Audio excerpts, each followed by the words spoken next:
So do we want to start with the accessory apartment bylaw? All right.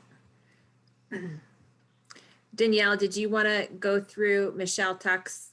Coincidentally, I had reached out to Michelle Tuck to review the lighting bylaw, and then she ended up coming back with comments on the accessory apartment bylaw. So we could review that as well. Yeah, that would be great. And she actually had no comments on the lighting one, but yeah, which was kind of funny. But it's okay. We have other comments on that one, so. Sure. So here is her email, and these were her comments. And I can pull up the proposed bylaw as well. So I think she was just looking for some clarification on how the floor area is determined. And I think some of this actually relates back to our existing bylaw for attached accessory apartments, which is kind of funny. Erica, all I'm seeing is a black. Oh, I'm sorry. Box. I forgot to. Yes. I forgot to stop sharing my other screen. All right. Can you see that now? Yes. Yep. All right.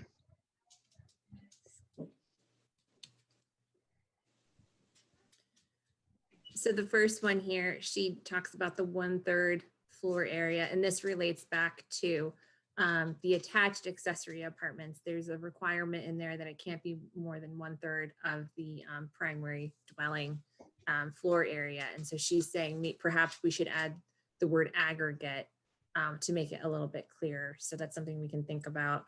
And then the requirements for the attached accessory apartments just require that a plan be filed with the Board of Selectmen. She's asking whether or not it needs to be approved. So I suppose that's something we can think about. And then I think she moves on to the detached accessory apartment section, and she's asking about the gross heated floor area of the house or gross area, including unfinished spaces and the garage. I would recommend the former. And then she indicates that we should mention the state building code when we talk about ingress and egress. And then the parking, she recommends that we provide 1 parking space per for the apartment. So those were her comments. Yeah, I think the majority of them seem reasonable and make sense. I didn't have any additional questions. I don't know if you guys need to have the bylaw brought up in front of you, or if you guys want to have more discussion on them. So the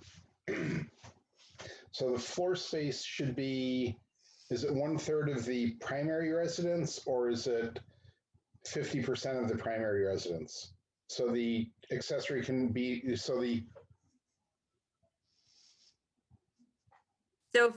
we're talking about, she's referring to the attached accessory apartment, which is allowed as of right now. right. So this is the section here of the bylaw. The size of the accessory apartment is to be limited to no larger than 1/3 of the floor space of living area of the residence. I guess it just depends on what you consider to be sort of subordinate or accessory to a single family home. Is it 1/3 of that space, or are we considering up to 50%? So I think it's just a judgment call on what you think is appropriate.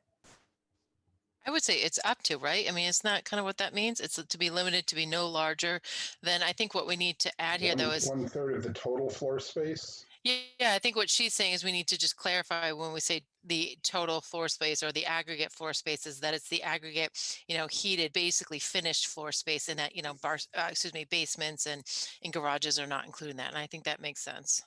Yeah. Living area means that, right? I mean, when realtors talk about that, they mean not like finished. I think so. I think she's just trying to maybe provide us additional clarification so it doesn't come up as a question.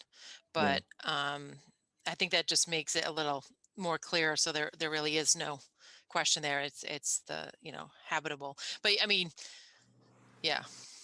I think so that her recommendation for this particular item, her recommendation was to add the word aggregate. That's fine. So I think she was saying if we added the word aggregate here.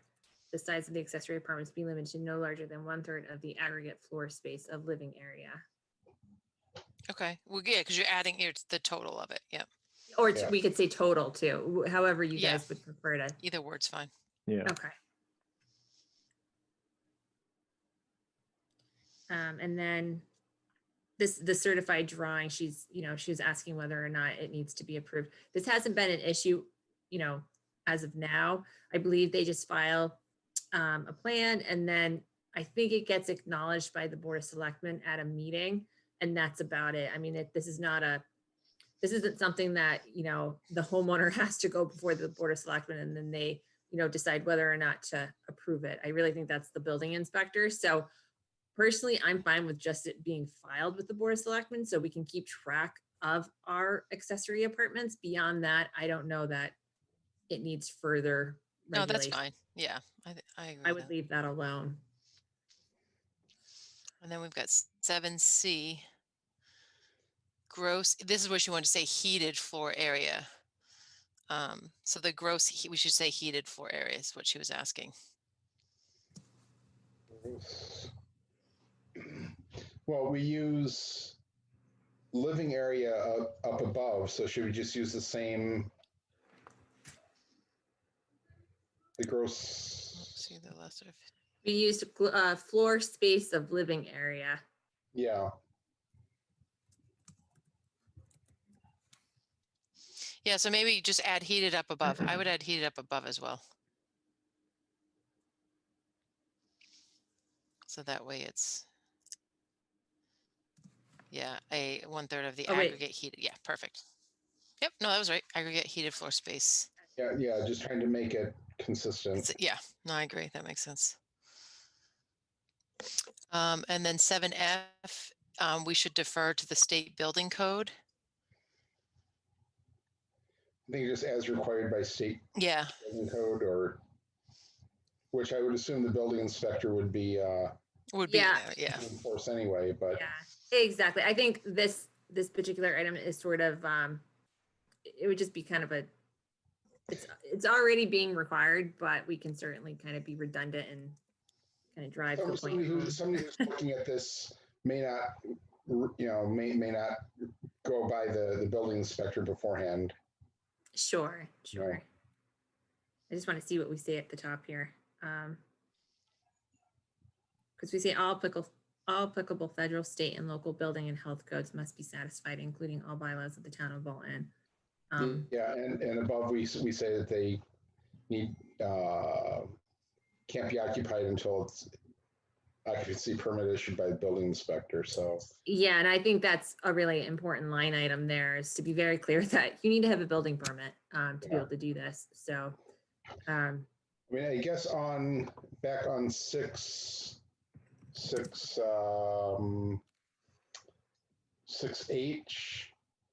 I mean, is it worth adding a requirement, just explicitly saying that the building inspector has to approve it? Just to make sure that people, I mean, it says that they need an occupancy permit, but do we need to say the plan needs to be approved by the building inspector? If nothing else, that'll force people to go get a building permit. I mean, I think we're covered by Okay. bylaw number 1 here, because it says building and occupancy permits. So when they go to submit their building permit, if they don't have a plan attached to it, we're going to reject their application. So they're going to know very quickly that they're going to have to do that. Okay. I think we're covered, but again, if it makes the board feel more comfortable, we can certainly add that language in. All right. Yeah, I just want to make sure that somewhere it's reviewed ahead of time, to make sure that it's all okay. That meets all the code. So as long as that's there, that should be okay. Okay. I mean, I can add a sentence here that says something like the building inspector will review and approved, will need to review and approve, building plans or something. I don't know, something to that effect.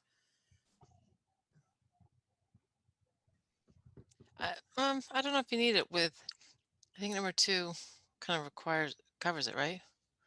Yeah, I mean, I think we're definitely Yeah. covered. I'm not concerned about that. It's Okay. whether or not how clear or how much we want to spoon feed the information to people. You're fading out there, Erica. Oh, am I? I think sometimes my speaker must get covered up.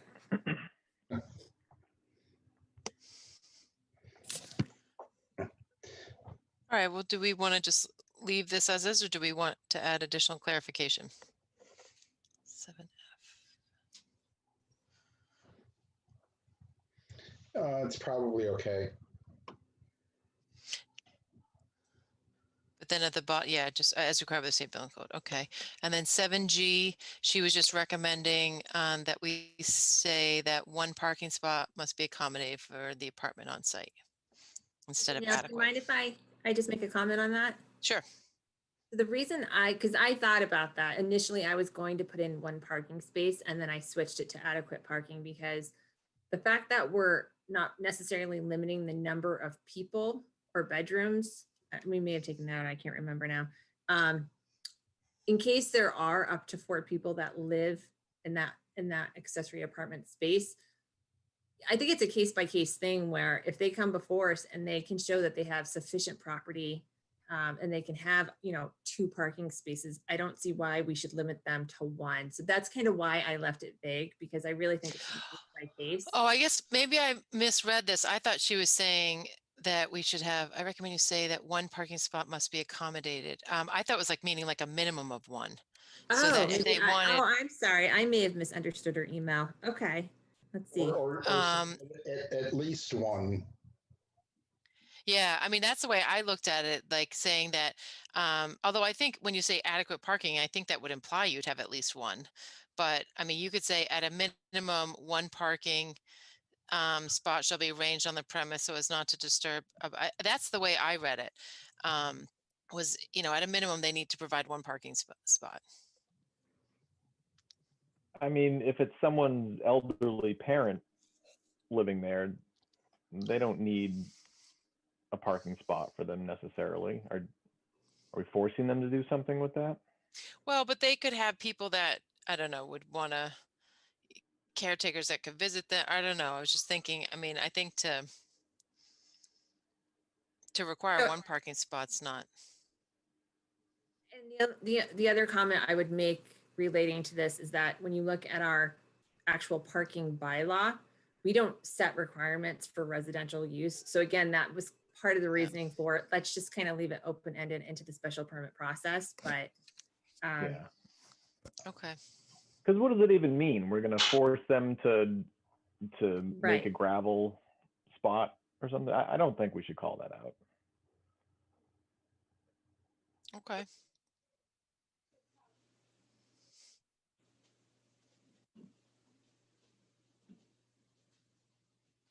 Yeah, we'll just leave it as is. And then it's a little bit vague, but that gives us a little flexibility for each site, I guess, so to speak. Danielle, is there one more comment? I think she might have actually had one more comment in there that I missed. She just says towns in Rhode Island have started requiring that anyone with an accessory apartment or pseudo accessory apartment sign an affidavit notarized that say you won't rent it out to non-family members. And if you do, the town has the authority to physically remove the apartment components. She said she attached an example. She said, I was surprised at this, but think it's a good idea. So is that something we want to put in here? I don't know. I don't know if we're getting too stringent on this by putting that in here or not. I mean, my personal opinion is that I don't think we should. I don't see why we should limit these accessory apartments to only family members. Yeah. To me, this is a great opportunity to provide a diversity in housing, affordable housing. So why would we want to limit that? So my personal opinion would be no, I wouldn't want to do that. I agree with that. It seems like it could be a very controversial statement. So at this point where we're just trying to propose this, I think let's leave it out. And then obviously if it ever comes, to be needed down the line, it could be added. But I think you're right. I think at this point, it probably doesn't make sense to include it. I mean, about the only thing, I agree. I don't think restricting it to family members makes sense. I mean, I might think about putting in a restriction that they can't be listed on Airbnb and I was similar just sites. thinking that. It's funny. As soon as you said that, I was just thinking that. Like that would be kind of the only, do we want to, put a restriction on it so it can't be, listed on Airbnb and something like that. We don't have short-term rentals, so I mean, I think that might be covered, but you could say that it can't be a short-term rental, which is less than 30 days.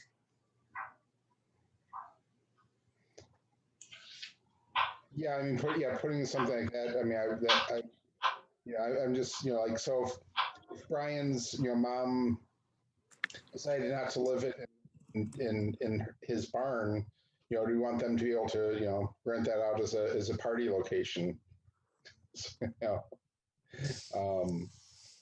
Yeah, no, I think that is a good one to add in there. Accessory apartment shall not be deemed as a short-term rental. You want to say, less than 30, do we need to say less than 30 days or do we have a definition for short-term rental? We do not have a definition. So we should put what that means somewhere.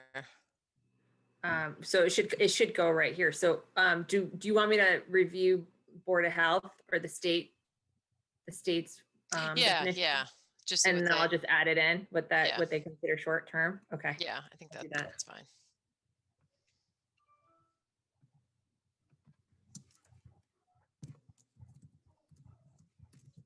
That actually makes me think too. Could an accessory apartment become a bed and breakfast? How does that mesh with our bed and breakfast bylaw?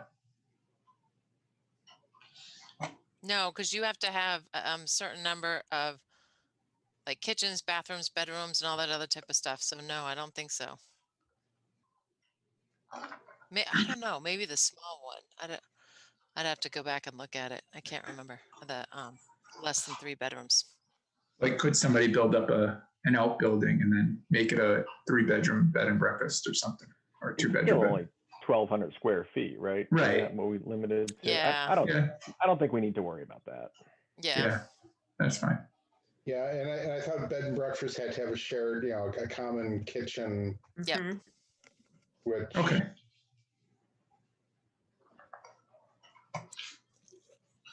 All right. That was the last of her comments.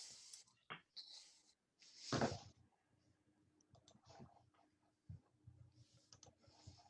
the board have any more comments on this particular bylaw?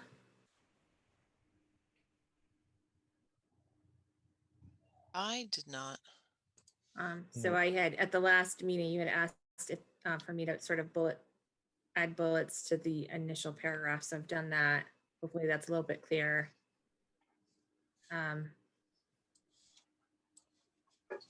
mean, is it clear to the board that you get to the accessory apartment bylaw and then these items here apply to both attached and detached? And then you get to this and we talk about accessory apartments that are attached and then accessory apartments that are detached. I'm hoping that's clear enough. I don't know. I think so, yeah. Okay. And what I've done too, I don't have to pull it up, but I put together a fact sheet like I did last year for the bed and breakfast. Right. Yeah. That one's done, and I'll get, once we have the public hearing, I'll get it posted to the website so that people, and I'll send it out as a news and announcement so that people can kind of see sort of the highlights of this particular bylaw. And I'll do the same thing with the lighting one. Yeah, that would be good. Those fact sheets are kind of key, and I think they work well at town meeting. And then I'll all make right. sure to have the reports too. So, all right. Oh, and then the other thing I did, I apologize, I forgot I did this. I realized I never updated the schedule of permitted uses, so I added that in. So now, so Okay. that'll be another piece of it. Just so we're clarifying. Right now, it just says accessory apartment, so we'll have to go back in and and do attach and detach. Yeah. Yep. So, and then the definition, but we've reviewed that. So. Yeah.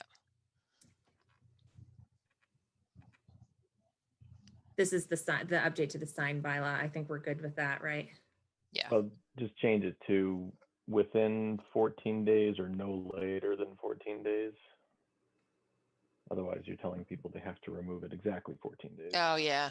Yeah. Good catch. Does that sound good? The sign shall Yep, be yep. removed within 14. Yep. Okay. Sounds Okay, good. actually, on that, so that special permit for the accessory apartment, that's a $500 special permit again, since they're all the That's same. correct. So, and I know that's something that you want me to review, so I'll try and get that done. I want to take a look at other communities to see what they charge. Yeah, I think any special permit in the residential zone, so this barn bylaw, bed and breakfast, should be reduced. Do you have any thoughts about what that number should be? Or It's 500 now, right? 540 across the No, board? at least half. I'd say I don't know how much effort you put into them or not, but I don't know, 100 or two. Yeah, I mean, when I've reviewed it in the past with other communities, it's really, there's a pretty wide spectrum there. I mean, I've seen 200, 300, and then some communities charge, 1,000, 1,200. So it just, I don't quite know what the best answer is. But yeah, I do agree. It should be something that is more affordable. Right. Yeah. Because we want people because I think the antique shop on Main Street, they were stalling because $500 is just a lot of money. Yeah, I mean, I guess the question there is, how much time, Erica, does it take to do the review and get it ready for the board to discuss? I mean, I've, to be honest with you, I've never really kept track. I mean, the whole thing, because it's, there's sort of the upfront work where you're sitting down with them, you're going through the bylaw, you're explaining what they need to submit, you're reviewing the application when you get it, then you're doing the advertisement, you're notifying the abutters, you're letting the applicant know, when it's been scheduled, what they need to do. And then you have to write the decision, obviously. And then again, I have to get that out to the abutters and record it with the town clerk. I mean, generally speaking, it just depends. Some are very easy and some are a little more complicated. Yeah. Yeah, but it's not like Erica's a contractor. I mean, she does, the town planner does get a salary. I mean, in general, I would say, the fees that we charge should kind of offset, how much time it takes. Yeah. I mean, You could also say it's, the town puts all these special permit, processes, it's not the residents' fault, I guess. So just in comparison with, I mean, it's not apples to apples, but just in comparison of application fees, for variances, similar amount of or level of work, and we charge $100 plus $6 per abutter. So that seems very reasonable to me. Just And maybe it should be in line with that. And that's typically homeowners. I mean, I don't think I've ever had a business come forward and ask for a variant. Well, actually, I think Clinton Savings Bank was the only one since I've been here. All the other ones were, homeowners. Yeah, I mean, it seems more in line with the variance. Is the fee something we need to revise now, or is that something that can be done later? Just curious. I actually think that's the Board of Selectmen, so I'd have to bring that to the Board of Select. They would need to approve it. Okay. But obviously they want the support of this board. Right, yeah, we just send a suggestion. And if they wanted to do it, then. But we might need to modify the use table to break out different classes of special permits or which ones apply to which fee structure, Yeah, I was just thinking residential or It's not. only residential, yeah. I mean, $500 for business, of course. I mean, that's definitely, keep that. But. All right. Well, I mean, that's something we could definitely consider later, but it doesn't sound like it needs to be done right away. It would just be something that we can put to the Board of Selectmen. So I could probably do that relatively quickly. Particularly if we were just going to base it off of our other application fees, that would be very simple. And then if the Board of Selectmen wants further research done, I could certainly do that.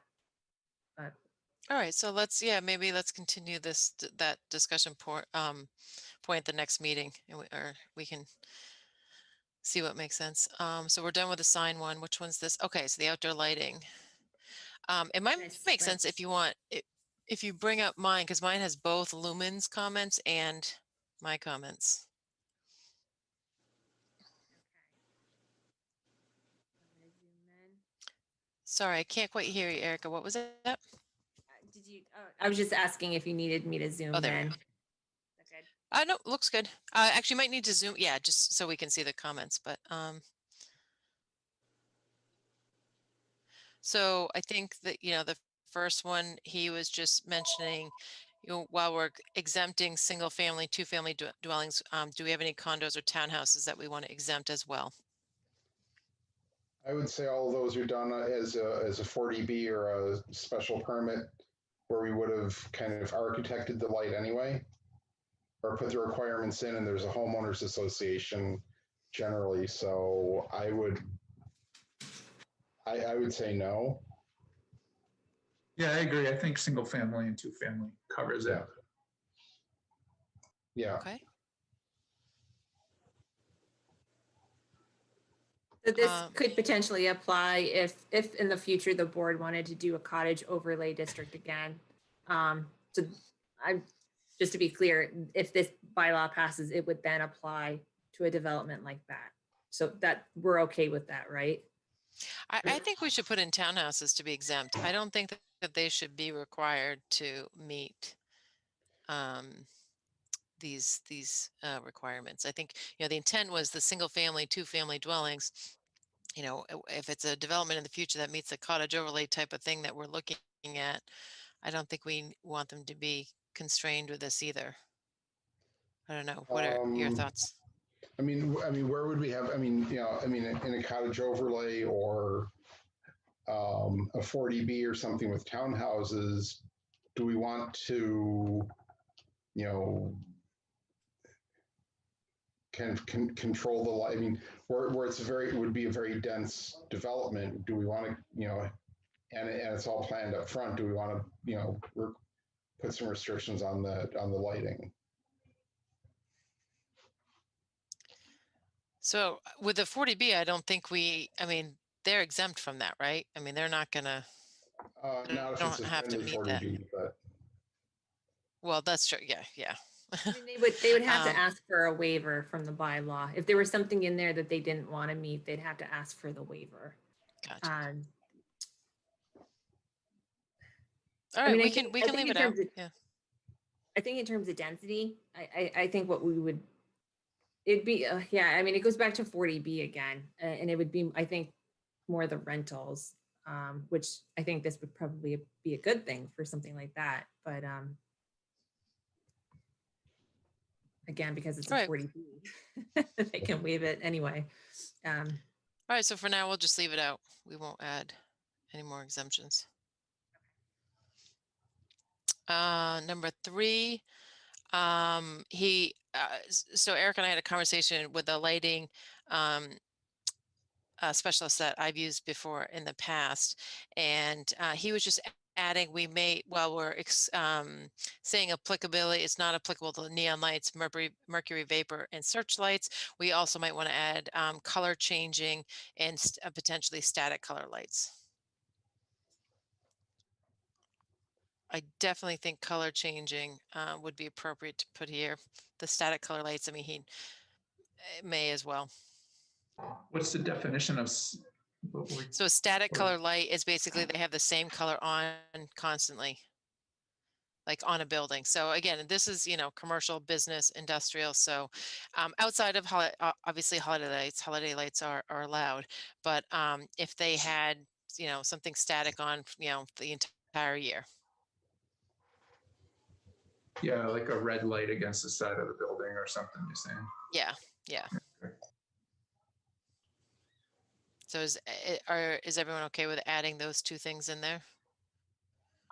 That's fine by me. yeah, that's fine. Okay. All right. So you can just put under the comment, yes, or something, whatever's easier. Okay. All right. scroll down.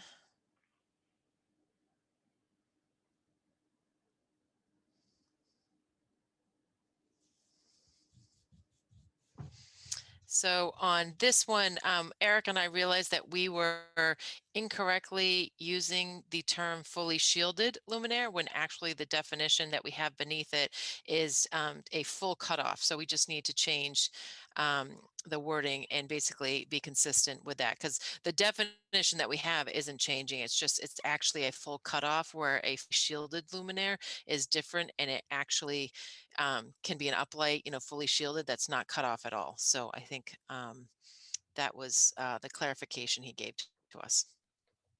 Okay.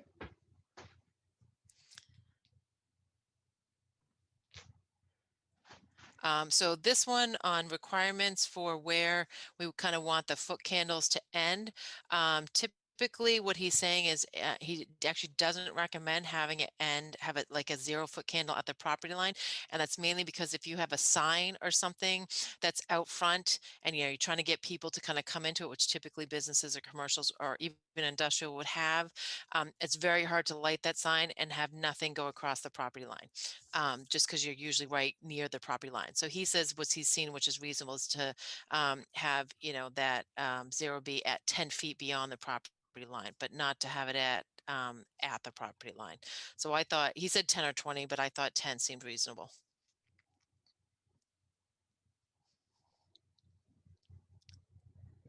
Do you all agree, or would you like to? No, I mean, I think 10 feet is probably reasonable. I was trying to look at what he would recommend spelling it out. It's spelling what out, what light. Oh, sorry. Or- So if you scroll up a little bit, the definition of right above, a little bit more. Isn't it this one? Light Yeah, the trespass? light trespass. So he's basically saying spell out light trespass again, even though we have the definition above it. He just wanted us to copy that below. So that's just, basically cut and paste of whatever we have up there as well. Personally, I would recommend that we just, in parentheses, just, basically say see definitions. I know from work, anytime that you have something included twice, Yeah, spelled you out got that. twice, they get out of sync, and it, That's a good point. So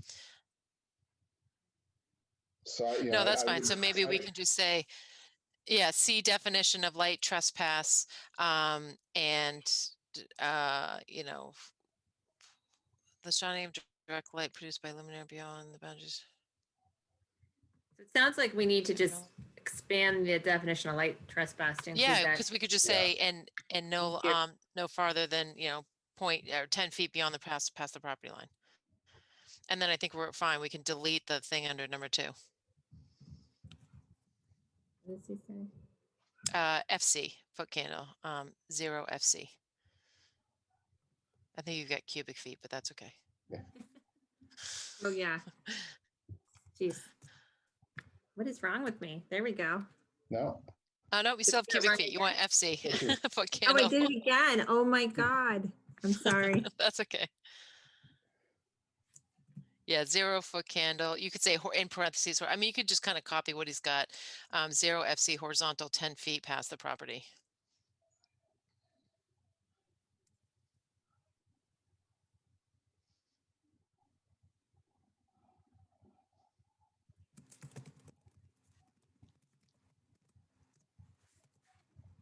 That's wrong. Okay. Okay. And then you can delete the other one under number 2.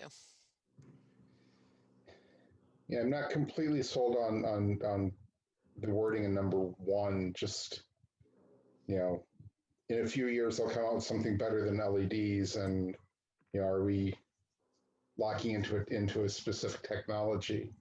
I mean, we've ruled out certain types of light. Well, we could say LED or their most energy efficient Okay. available light is the preferred lamp type for all outdoor lighting. That kind of covers us for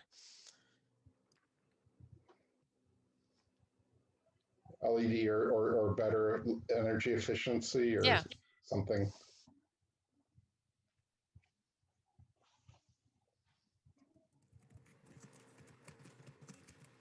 Yeah, or yeah, or better energy efficient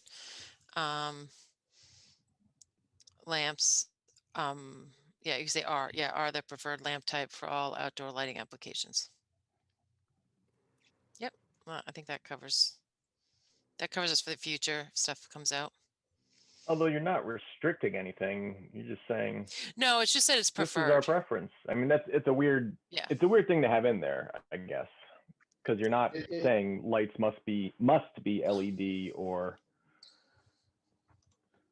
or better.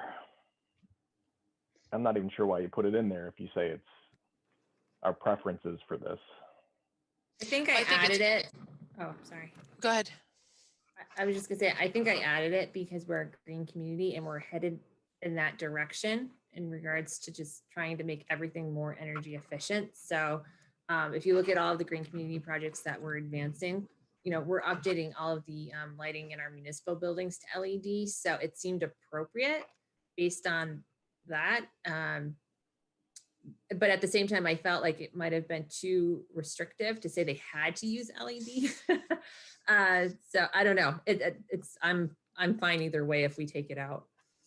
I think it's good to leave it in just because it at least gives them a preference of what we'd prefer, but we're not holding them to it 100%. I guess I think it's worth keeping in. But I mean, or saying something like the most appropriate, or the most appropriate energy efficient lamp are preferred for all outdoor lighting. I mean, if somebody could make a case for, some other, light source being more appropriate for a particular application. I think that covers you under better energy efficient lamps, right? Well, that was kind of covering what, when something better than LEDs come out. I'm just kind of taking the technology, just kind of saying, the most appropriate, or the most energy efficient appropriate light, lamp type is preferred for all outdoor lighting. So if HPS was really the most efficient source in some application, then I don't know if that makes.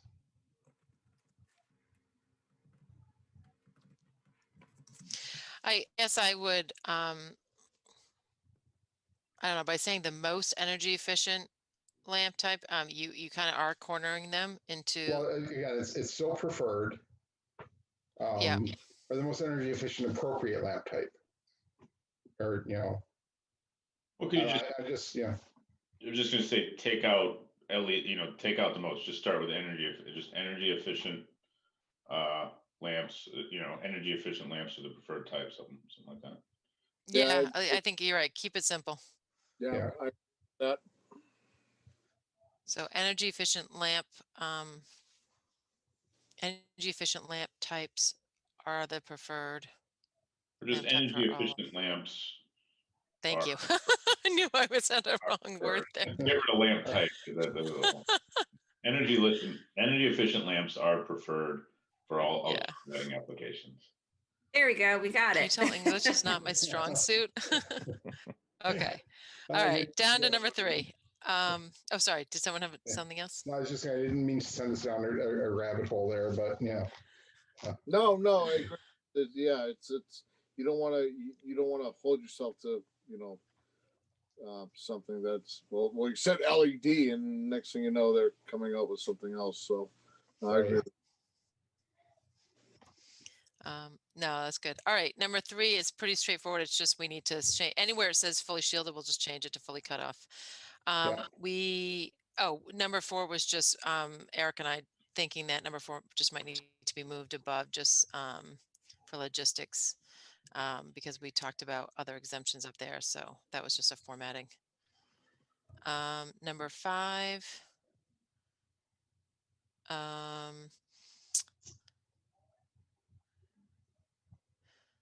So what he's basically stating here is for these type of buildings, while we've got they can be no higher than 20 feet. He's basically saying if you want to put a minimum as well, because if you don't do that, they can do them very low and then have them shoot out instead of having them be higher and shoot down. So he recommended for security lighting a minimum of 10 feet high for lights and a maximum of 20 feet. As long as and then as long as they're controlled by a motion detector or a timer. I think we'll get to the timing a little bit later. So this was just to try to say they've got to be a minimum of 10 feet high and a maximum of 20 feet for security lighting.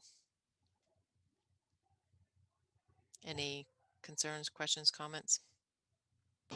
What about like a walkout basement? I mean, if you put it on above your second floor, that's higher than 20 feet. I know we had this issue when we tried to define.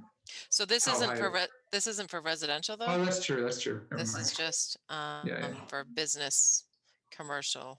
Yeah, never mind. And the reason why you put a maximum is so that actually for business and commercial, they're not very, very high and shining all over the place. Yeah, that's fine. Never mind. Long day. That's okay. Yeah. I thought he was saying that for some security lighting that they may want to, they may want it higher, 30 or 40 feet, on a timer. I think he was asking is, do we have buildings that they potentially would need it higher, or the nice thing about I guess the 20 feet we could.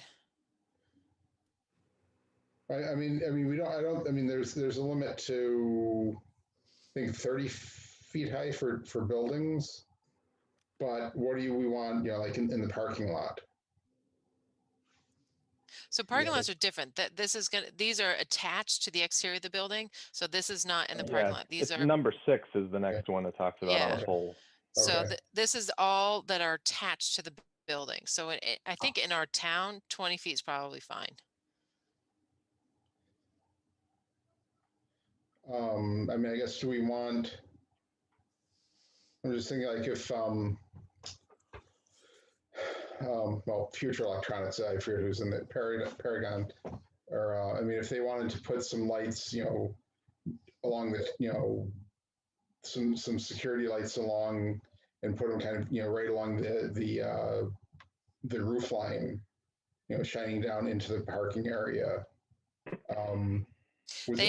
I just drove by there tonight. They have high lights, very high on their building that just go straight out right now.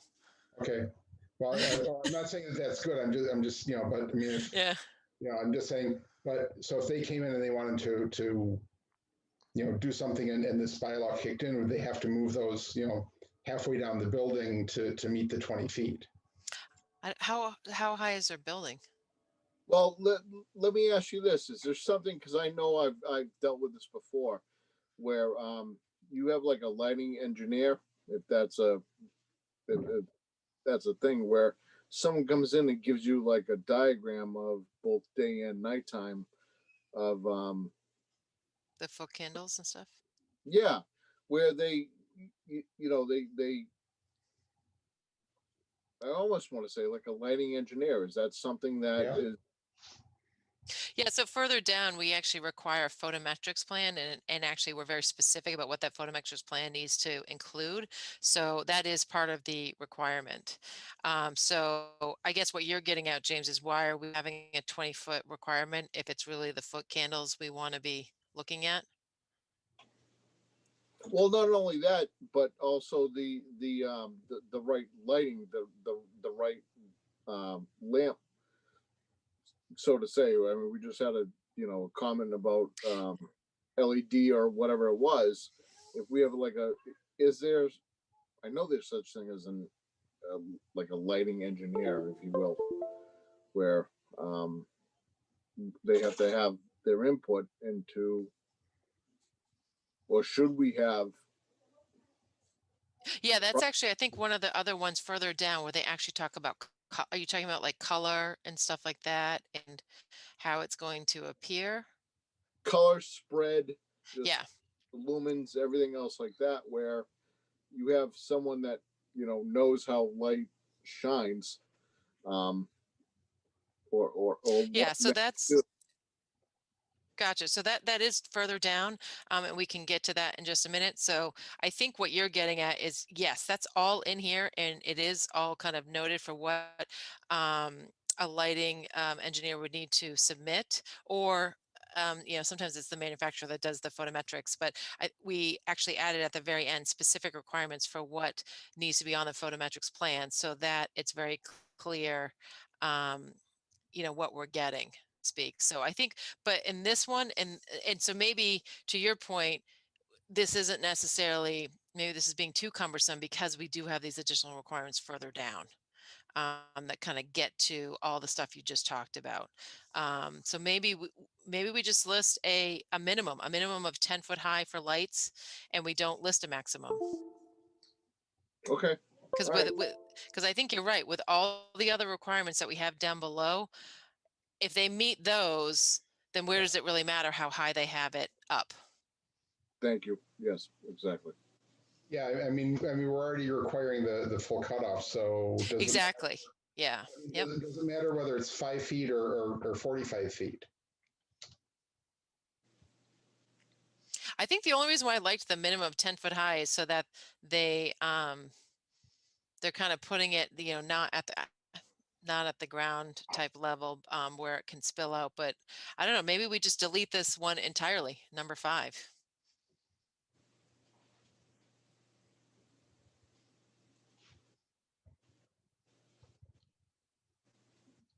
Well, what's interesting to me too is, the reason that we're talking about this is because of a citizen that had said that um, it's not so much industrial lighting, it's residential lighting, and I'm not. I'm kind of on the fence, like I said before, on how you really don't want to tell people how they can light their own property, as long as it's so. I don't know. Am I getting too much into this, or? Well, just we've excluded residential properties in this, so or single families, homes, so they would not need to comply with this. No, I know that, Oh, okay. but I would imagine, if I remember correctly, it was a homeowner that brought this up. What our Yeah, and yeah, asking us, and we said we don't have one, or he brought it up to us that we don't have one.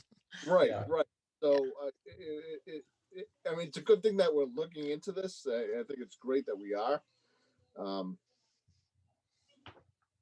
don't know. I just want to. I guess I just want to do a due diligence on making sure that we're, um, Yeah, no, answering I questions. think you're, maybe why don't we do this? Erica, why don't you just highlight this right now? Let's go through the rest of it and see if we need to delete this at the end. Because I think some of your comments and questions may be answered with the stuff further down. Perfect. Thank you. All right. So number 6, again, this is just fully cut off. It just needs to be changed. So number 7, I guess again on number 6, if we've got the the restriction to the property line, does it matter whether it's 20 feet or 40 feet or whatever, yeah, so I actually would say yes, and in that instance there, because I have seen instances where if you've got a business and they have a large parking lot, you Yeah. technically could have one light that could be 50 feet high and light the whole parking lot and still be 0 at the property lines. So I think that's absolutely what we don't want. I think it's really appropriate to actually put a maximum height on a light pole so that they fit into the character of our town, and we don't have these giant light poles that within a parking lot that are still potentially could meet the bylaw, but are ridiculously high. So in that instance, I think that is appropriate for when we're talking about parking, to have them 20 feet, and that's reasonable until you get like into the city with these large, if you've got a Walmart or other things where they're going to go higher. But I don't think that's unreasonable here. I guess it was my opinion. Okay. And I would just add to that, if you look at our design review bylaw requirements, we talk about light luminaires or light fixtures not exceeding 20 feet. So this is just sort of matching what we already state in our bylaw. Okay. Erica, where do we exempt things like the baseball field, the football field? We need to talk School. about that. That hasn't been included yet. So we need to make a decision, or the board needs to make a decision whether or not to include municipal properties, school properties, things like that.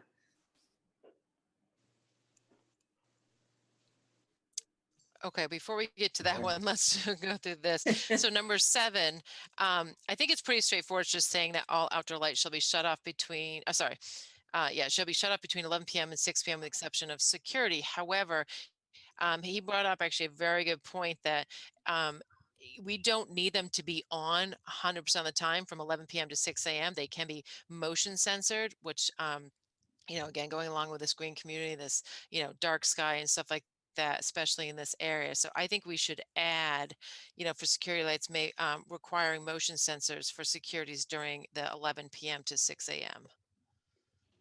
I mean, I remember when Clinton Savings Bank was going through their permitting, they were worried about anything like that because you don't know who's kind of who's lurking there. That you go in and set off the motion detector, but then you stay still and it times out, and then somebody comes up to the drive-through and you're kind of lurking there, ready to pounce, so to speak. Whereas if it's if that lighting is on, then it makes that much much more difficult. I also feel like the all of the marijuana bylaws had really strict lighting requirements. Am I Okay. remembering that correctly? And like we wouldn't want to, be cross of whatever those are saying or contradict whatever those are saying. Yeah. Yeah, you're right, Mike. So I guess this doesn't prohibit that. So it's just saying basically, you can only have security lighting between 11 to 6. So as long as they're Right. I mean, we could put in something that, motion activated is preferred when appropriate. Something like that. Motion.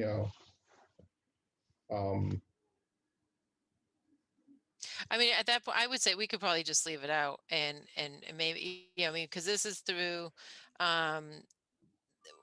with the exception of limited security and safety lighting or alternative hours approved through the issuance of a special permit. So, I mean, that's something we could bring up during the special permit approval process, is will they be using motion censored? Yeah, maybe you're right. We don't put it in here. We just leave it on a case by case basis and ask if they can do it, but Yeah. and not require. All right, so we won't do that one. Yeah, the special permit process is really our safety net. I mean, anything Yeah. that doesn't get included, or if we choose to be a little bit more vague because we want to have that flexibility, it's really the special permit that, it's really at your discretion. So. Yeah. Yes. So you can put no on that one. Okay. So 8A, so what he was getting at here, and I didn't understand, like, I don't know what 2000 Ks and what 4500 K really means. So he explained it to me. So, what he sees, if we want to be consistent and we kind of want to have a consistent, range allowed, you really want to kind of narrow that down. And what he was saying is if you go from 2000 to 4500, it actually is a pretty big range. And so you could have a lot of different businesses, that have different lights. So he was recommending to say, basically, what was it, 2200 to either 3000 or 3500. I think he was actually leaning towards 3,000. And what he noted to me was 3,500 starts to enter that fluorescent office bluish white light. So he definitely said 4,500 is going to be way beyond, I think, what we want. So that's where he was saying, maybe reduce it to either 3,000 or 3,500. And then, it's kind of just goes along with what's the character that we want to require, and that the narrow range would be better. So obviously 2000 is more of a warmer light. and the 35K starts to get into that bluish light, and 45 is that real bright, cold blue. He did mention, you know, at some point he might actually be able to give Eric. He didn't drop it off, right? Yet. You did. I have it. Oh. I don't have. Unfortunately I don't have it set up. Oh, okay. All right, that's okay. I'm happy to do it while you're talking, or we can. I figured for sure we could set it up for the public hearing. Yeah, that's fine. That's fine. He gave us a sample that we could actually light and kind of look at it. But I guess I think it's reasonable to reduce our range. You know, whether it's 3,000, 3,500, you know, what do you guys feel? So, so I'm looking at LED bulbs, and ones that are labeled kind of as soft white have are 2,700, and the kind of the daylight type bulbs are listed as 5,000. So I mean, I would say 3,000 is probably 3,200. I'm not sure what other temperatures the lighting comes in. But I think that would keep it a little bit, stay away from the kind of the really harsh lights. Yeah, that's what I was thinking as well.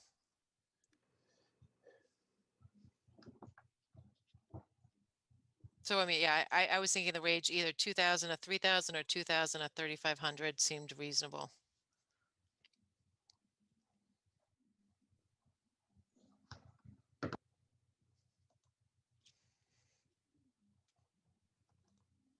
Anyone want to pick a top? 3,250. No. I'm happy to plug in the light box too. If while as you're talking about other things, I'm happy to do that if that's okay. Why don't you do the board? Yeah, I'll see if I can get it to work. Let me keep talking, and I'll see if I can set it up. Okay, hold on. I'll go down to the next one. So, so again, I learned actually a lot of information on this. So with regard to lamp types and optimum coloring, measured by the color rendering index, basically it goes 0 to 100. It's kind of like a percentage. What he noted with us was lamps with a coloring index lower than 50, we said are not permitted. He basically said at 50, you will still not get a lot of color, and it's going to be muted and not clear. And so for you're not going to get clear pollution for security or any of that type of stuff. So he recommended making it going to at least 70. So being between 70 to 100 for clarity versus he didn't think 50 was appropriate enough for that with regard to the color rendering index. Any objections to moving it to 70? I mean, that's probably fine. I don't know I'm sure there's some correlation between the temperature and the color rendering. So if we restrict the temperature down to, whether it's 3,000 or 3,500, that may automatically move the color index up some. I actually was thinking the opposite. I was thinking with warmer lights, you might get more blending. So you'd want to recommend raising it to 70, whereas with colder lights, it might be clearer.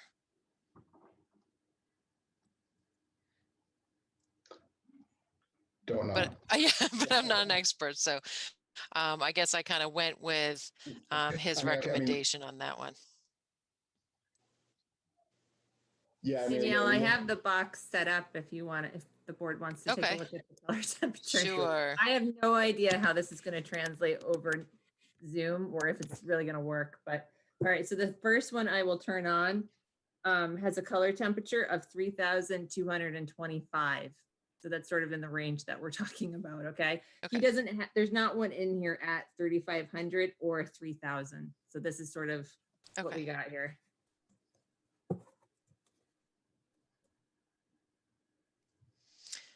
So it's a warmish color. It's not super blue. Okay. Okay. And then I can show you 2,700. There's one for 27. Oh yeah, it's a little bit more orangish. Yeah. Yeah. Okay. I mean, I'm fine with just doing, what'd you say? It was the 3250? This particular light was 3225. Yeah, I mean, go with Mark's original in the middle, 3250 as the maximum.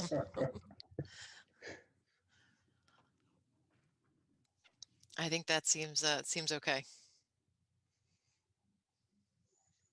Oh, okay. I think she's taking care of that. So we can come back to that one.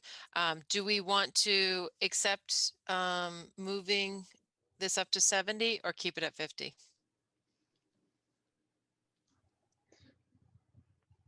I mean, I think 70 should, not having a good example either way, I mean, but I think, that's probably, if these are a real problem for somebody doing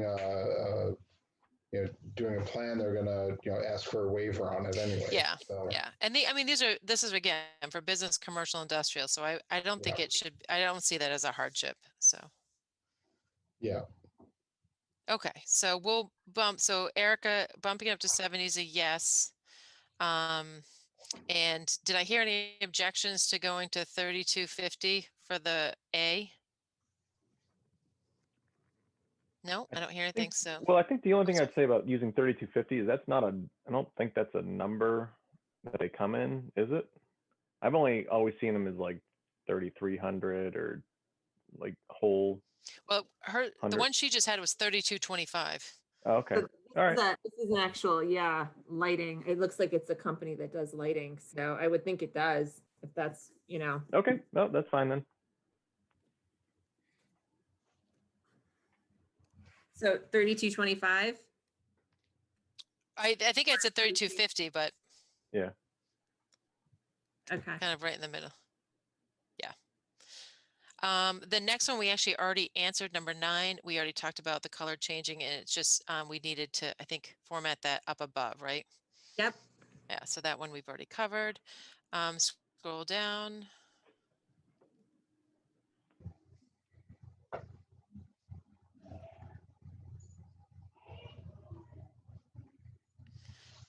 Okay, number 3, the type of lamp such as metal halide. Oh, what we were talking about here, and it actually kind of goes along with Jim, I think, James, your comment earlier was we were restricting the type of lamps that could be used, but when we realized some of the requirements that we are requiring, you don't even need to have this in there. Like it's kind of duplicating efforts right here. I think if they follow the other requirements, it's going to take them out of using some of these other ones. So I think that's where we were thinking we don't need number 3. Perfect. Okay, so that one we can delete. So number 4, this was just clarification that demonstration would be done via photometrics plan, which is that plan, James, you were talking about, that basically shows the foot candles all throughout the site, and that we were just going to also, it needs to go 10 foot beyond the property line so we can see that it's actually 0 along that way. And we don't need, what he was stating was we don't necessarily need this manufacturing data cross-section type of stuff, but he was asking for specific items noted below, which is kind of typical information you would get on a photometrics plan. I didn't know what some of the acronyms were, so I asked him. IES classification is Illuminating Engineering Society classification. So they have their own standard classification, and it's just for them to provide it so that someone knows, is it a class 1, 2, 3? It's just something that lighting engineers would know very easily what type of plan this is when you list the classification. So it's not additional information. It's pretty straightforward.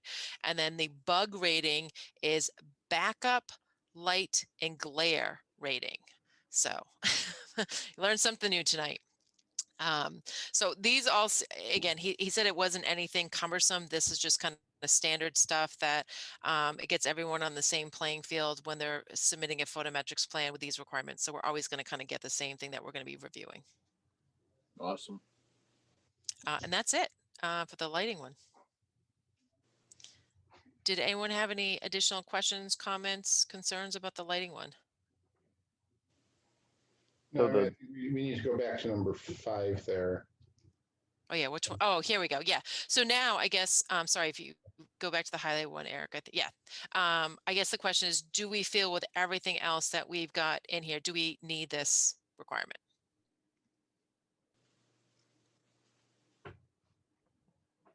I'm almost thinking we don't. I think we've got sufficient requirements with the other stuff that it may not be needed. So, I mean, the only thing, going with your comment on number 6, I mean, the only thing we might want is that, that lights attached to the exterior of a building cannot be above the roof line, or so Do they have that? Do they have built So I can't have a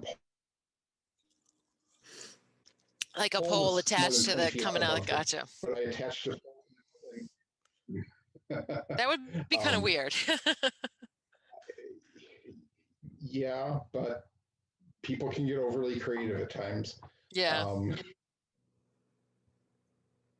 So, like I said, I mean, 20 feet might not be sufficient for Paradigm if they want to keep the lights along the, kind of along the roof. Or if a business or like Delta Financial, if they wanted a light on the barn, they might want it up toward the top of the, top of their end.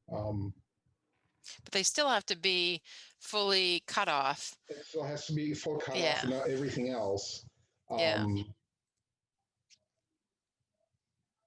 So I don't know whether we want to have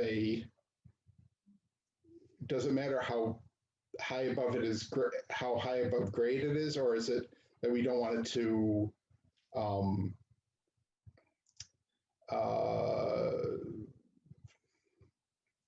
be above So I think what he was, I think the edge of the building that it's attached to. I think we definitely do not want any lights above the edge of the building it's attached to.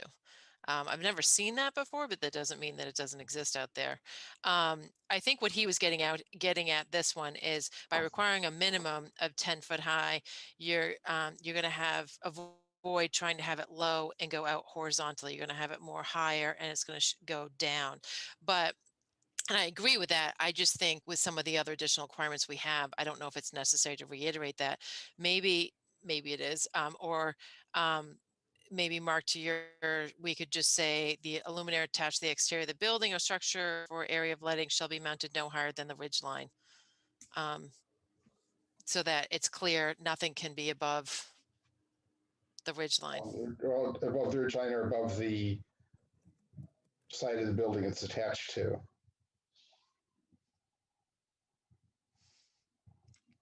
You could say above the lowest ridge line. Does that get to kind of what you're talking?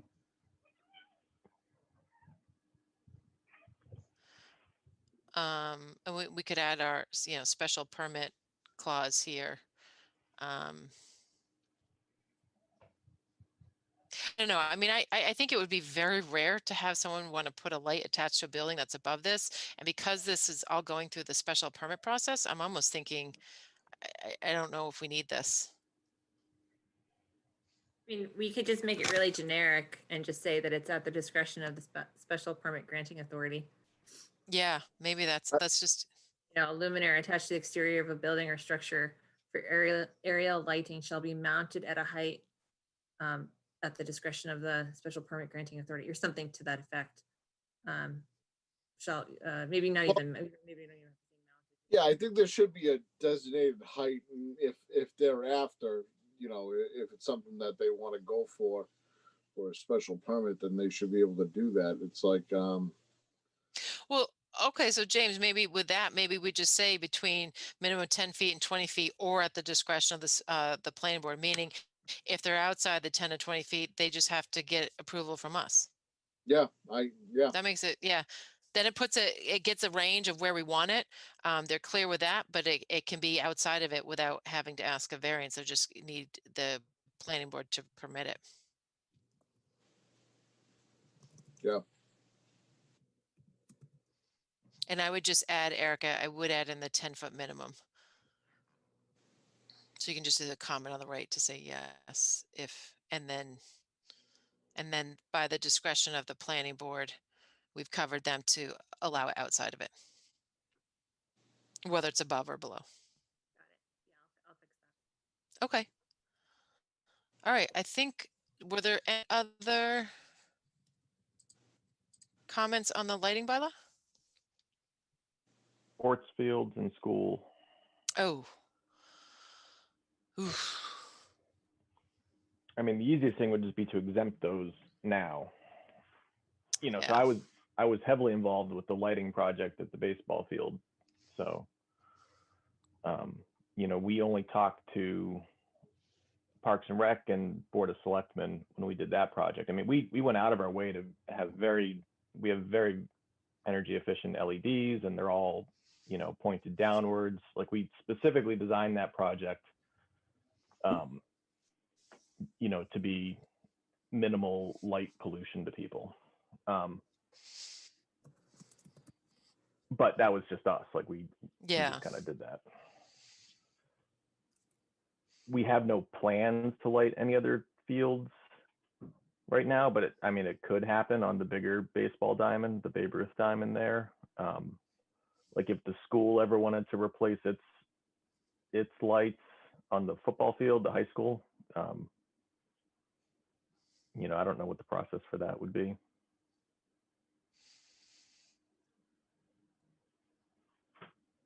I mean, do you think, though, Mike, with what you guys proposed for the field, it basically follows this? Yeah, with the exception of the pole, right? I mean, we have 50-foot poles. Oh, yeah, because that's a field. Yeah. But right. that's, actually, good question. Actually, if you go back to that one, yeah, we did have that a say 20 20-foot poles? Yes. Yeah. But does that say for parking areas only? Because for fields, I would think, you can't do that for a field. There's no, I've designed a bunch of different fields, and it just, so if we go back to that one, is that, provision allowing lights above 20 feet as long as they, sorry, no, is it that one? You need to be careful. It's number because, 6. A luminaire attached to a yeah. pole shall be mounted no higher than 20 feet above grade and shall be shielded to control glare. I would say for parking lots, that's what we're trying to get at here, is for parking lots. It's certainly not for fields. Or maybe, I would say maybe for parking lots, fields are exempt. Or athletic fields are exempt, because it's not feasible to do that for athletic fields. I think I would leave number 6 as is, and maybe. Yeah, if you exempt it there. Okay. Yeah. All right. I was just thinking, if the only requirement, like, I would still want them to potentially use, like you said, use the cutoffs, use all that other type of stuff. If the only one that they can't comply with is the pole height, rather than exempting the whole field, I don't know. Yeah, I wouldn't be, we could always, I'm not against having athletic fields being included, but I feel like we'd probably need to do a lot more research, and all of the specs are probably different than kind of the business related ones. They're definitely very, and they have specific, so many specific requirements. Yes. That it's just, all right. So what I would say is let's exempt it now, and then now. maybe we revisit it at some point in the future when we have more information on it. That sounds good. So is that any athletic fields, whether they're public or private? Yeah. Okay. I would right now, I would say all athletic fields should be exempt. What private athletic field would we have? If the proposed apartments decide to put in tennis courts and decide to put in, light them for night, or if. So those are different than athletic fields, but. Well, but again, do we want, they might say, okay, well, it's an athletic field. You could argue with that athletic field, or if they want to put in a soccer field for, for private use, or, I think at this point, just given what Mike, you just mentioned is the research hasn't been done. I think we Yeah. want to exclude them all for now. And if we need to in the future, add certain things back in here, we can. But at this point, I don't think we have time to do all the research that's maybe necessary to kind of go through the nuances there. Yeah. So I would say, I think let's just exclude them from now and then see what happens. Well, are all our athletic fields that we're talking about, are those municipal properties? I think They right now in Right town, now, yeah. Yeah. So, I mean, you're kind of excluding it twice. twice. I saw So, I mean, you that. could just say municipal property, because what we're trying to say is we don't want to limit, you know, the town to do things on athletic fields like, you know, Mike was talking about. So, I mean, you could leave it at municipal properties, and if then a private athletic field, you know, Yeah, I was guess. in it wouldn't be excluded, you know what I'm saying? Yeah, I was thinking municipal properties was municipal buildings. So, do we want to reword that to municipal buildings and athletic fields? Yeah, maybe do that. I think you do want to specifically call out athletic fields because people are going to ask that question. Yeah, yeah. Who owns the high school fields? Is it the town or another entity since it's a regional school district? That's a good question. I don't know. I would assume that those are owned by the district. I think if we just leave them, even if it's even if it is Even if it's kind of, duplicate, yeah. yeah, I think we're safe this way. No, that's fine. Yeah. All right. So I think we are good with the lighting bylaw now. So I think we're good with the amendments. Do you want to talk about the 2 roadway acceptance articles, or I just see them on I think the Houghton Farm Road acceptance, how is that coming along? Yeah, we're in good shape, Houghton Farm. I updated the punch list. I can't remember now where we left off at the last meeting, but I did do a site visit out there with our new DPW director. We updated the punch list. I've sent it to them. They're aware of it. They're in agreement. They've submitted a letter of commitment to do it. I think that we're going to tweak the language a little bit in it, so that is not going to be a problem. They've submitted the as-built plans on Monday. They've been forwarded to niche engineering. Niche engineering should be reviewing this week and have them back to Dillis and Roy by next week. So Houghton Farm, really good shape. And then Century Mill, I talked to Andy today and he's making progress. He's decided to go with another engineering firm rather than use Dillis and Roy because Dillis and Roy is just too busy right now and they can't bump it up getting the as-built done. So I believe they're using David E. Ross Associates, and he should have the plans to us hopefully by, I said February 18th, and I think they've committed to at worst case February 24th. So we'll see how that goes. And then he is contracting with an appraiser, and that should be ready to go hopefully by February 24th. And once he has all of that completed, he's going to execute the payment plan for taxes. Okay, and then the open space that needs to be, so he's working on all the other stuff as well, the deeded That's what property. he said. He's Okay. So it hasn't been done yet. The open space hasn't been deeded over yet, but he said it's on his list. So Okay, so it's potentially still moving forward. So that's good. Yeah. That's great.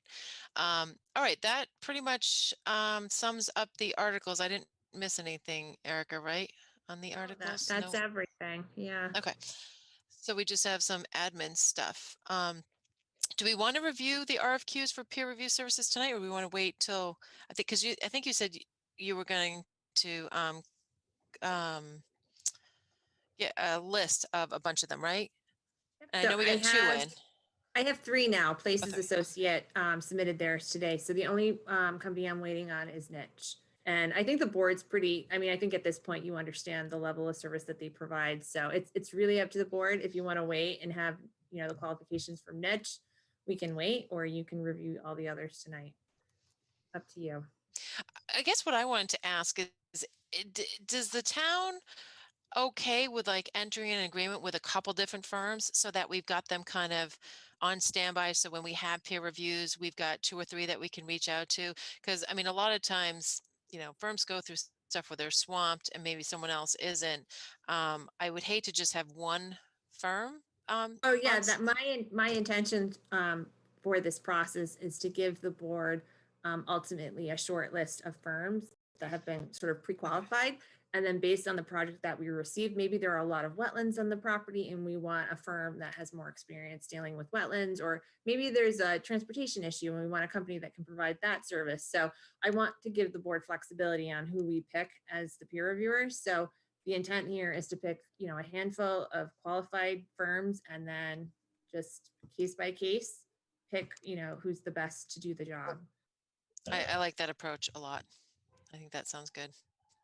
Yeah, I mean, there's a lot to be said for having one firm that kind of knows us and knows how to what we're looking for and that sort of thing. But and then calling in some specialists as needed. Yeah. Yes, and no, I good. I was No, just you go gonna say, ahead. I agree. And when Danielle and I had talked about this earlier, I had said, and once the board gets a comfort level with these firms, if there's one in particular that just works really well, we can then kind of transition to what we did with Fred Hamway and have just one peer reviewer. But right now, since I think, we're just sort of feeling what's out there, maybe it's a good time to have a short list and then kind of move on from that. It's just Yeah. my opinion, but Okay. I think that sounds good. All right, so do we want to jump to approval of meeting minutes for December and January? you need me to pull them up, or has the board reviewed? I reviewed them. I didn't, although I reviewed them quickly, but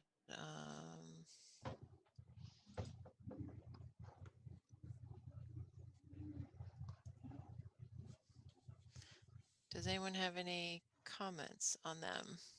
I guess looking at the December ones first.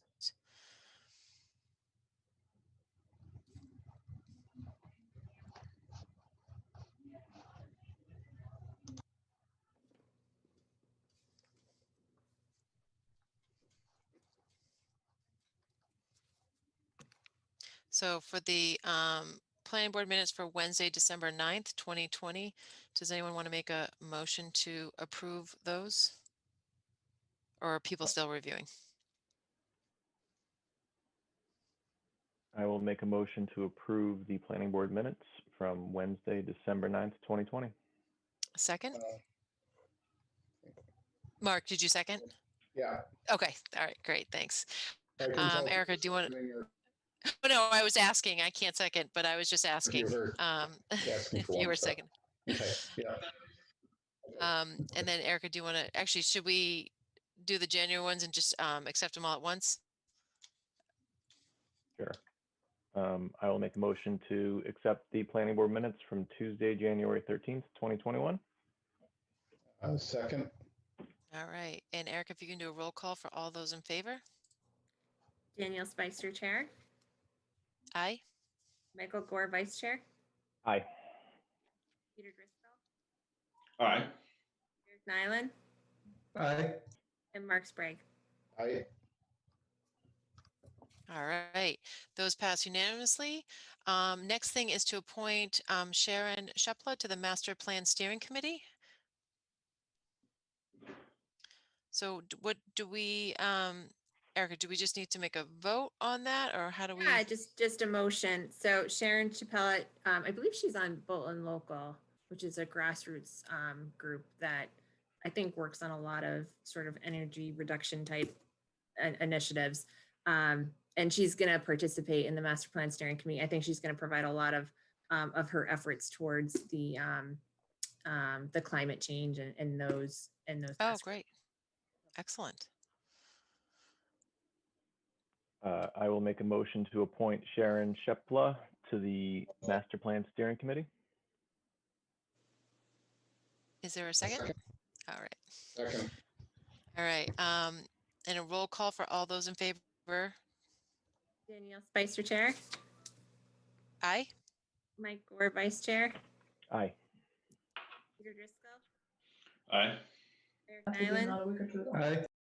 And Mark Sprague. All right, pass unanimously. All right. Erica, is this our last meeting with you? No. I'll be around for a little bit longer. You can't get Okay. rid of me that quick. But Danielle, now I did notice that your term is up this year in 2021. Do you have any expectations of renewing that term or running again? I think I'm a little undecided at this point. So I would say it's not definite either way. I mean, I think it's nice when, if I go off, James, you get to become a full board member. We get to bring in some new blood. But I know with you leaving, I certainly don't want to leave the board high and dry either. So I don't quite know, I guess, what my plans are quite yet. So actually, Erica, if you can just let me know what the deadlines are for Yes, I'll when do I would that. need to make a decision. And I know with me being a little wishy-washy, if the board feels like they want to put advertisements out, feel free to do that. I don't want to stop you from doing that or. No, I mean, it's no advertisements. It's just, somebody will have to run. And run for oh yeah. So I guess if I didn't do it, It's an someone would open just have seat. to run. Yeah. Yeah. So James, you could run, as a full member or something, and then you guys would have to get an associate member at some point, right? Yeah, we could just appoint him whenever. Gotcha. Well, hopefully Danielle will Danielle, decide to you're stay. as board. I would, coming into this, and thank you everyone that has brought me on to. Ever since I came on, Danielle, I would like you to consider the fact of staying on. Thank you. I'm I appreciate okay that. with what my position is. My position. I just you're an asset, so thank It'll you. be a stormwater Agreed. catastrophe if Danielle leaves. Yeah. I don't. I do We'll like get- the we'll stormwater get- stuff. We'll get overrun with stormwater and acronyms and planning board. I'm will just gonna fall apart. prove Let's do it. everything. I don't know. I'm proving it. Well, hey, I learned some new acronyms tonight: BUG and IES. I was like, wow. All right. Well, I'll let you guys know, as we get a little further along. Okay. Oh, and then, so Erica, what's the review process, I guess, with regard to the town, your position and stuff, and how does that? That's already been posted. Okay. They're quick Okay. to move forward. So it's been posted to MMA, and they've already gotten some responses. So hopefully they'll find someone really good moving forward. So We're definitely going to miss you. You've been a huge asset to the town. It's been really good, Yes. really good Yeah. working with you. just, do you mind if I ask a quick question back to the peer review? Do you want to meet any of them? Like, do you want me to invite them to any of the meetings just so that you can say hi and get a feel for them, or? That's a good question. I know a couple of them. So I would say me personally, I don't necessarily know if I need to meet them, but I know I feel the same way because I've worked with most of them. So, but the board obviously hasn't. And if you want me to add to that list, I think right now we're up to 4. I don't know how many the board would feel comfortable with. So Well, if we get a new town planner, they might have someone Yeah. that they're familiar with, right? That oh, for they sure. would want to bring Yeah, into the for mix. So sure. maybe we kind of table this until we know what's going on there. Okay, so That's a we'll good stick with idea. that short list Yeah. in case something comes in. Oh, I do expect, not that it may not need a peer review, but I do anticipate environmental pools finally moving forward with their special. Oh, permit wow. application. Nice. I know. Nice. So, but that's the only thing I know of that could be on the horizon. So, okay, that sounds All good. right. I think that's it. Are we good? Can someone make a motion to adjourn? I'll make a motion Or to did I adjourn. miss it? I don't want to I'll miss second. anything. All right, we're good then. All right, Okay. 8:30, 8:34, Yeah. not too bad tonight. Good one. Don't know Okay, if- take care, everyone. All right, All right, have a bye. good night. We'll see Bye. you. Good